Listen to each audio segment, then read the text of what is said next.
Alors peut-être la structure de péché, un mot dessus, c'est que juste c'est un concept théologique qui a été intégré à ce qu'on appelle la doctrine sociale chrétienne dans les années 80 à peu près, 70-80, et qui en fait permet de casser cette idée très insuffisante que le péché ce serait simplement une faute individuelle, morale.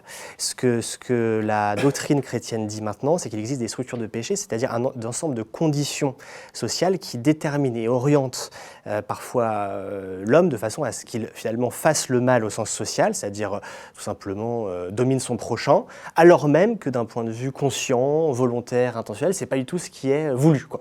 Et donc en fait, ça permet de casser un peu une conception trop métaphysique de la liberté, où il y a l'individu, un libre arbitre, et puis le bien d'un côté, le mal de l'autre. Non, l'histoire est tragique, nous sommes plongés dans des conditions qui bien souvent sont porteuses d'un mal social, et si le premier travail, c'est pas prendre condition et conscience de cela, il y a grande chance qu'on reproduise ça.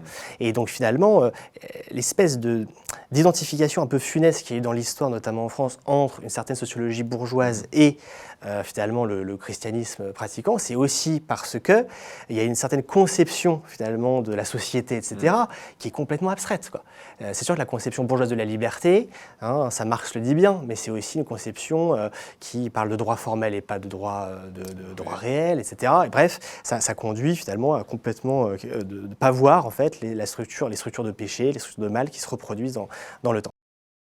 Par exemple, je prends l'exemple de la question de l'appropriation de la richesse.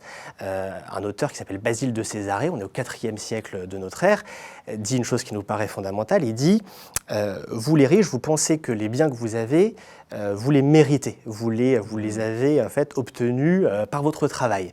Et il dit mais non, en fait c'est complètement faux, c'est que justement en amont de la répartition inégalitaire des biens, il y a la violence.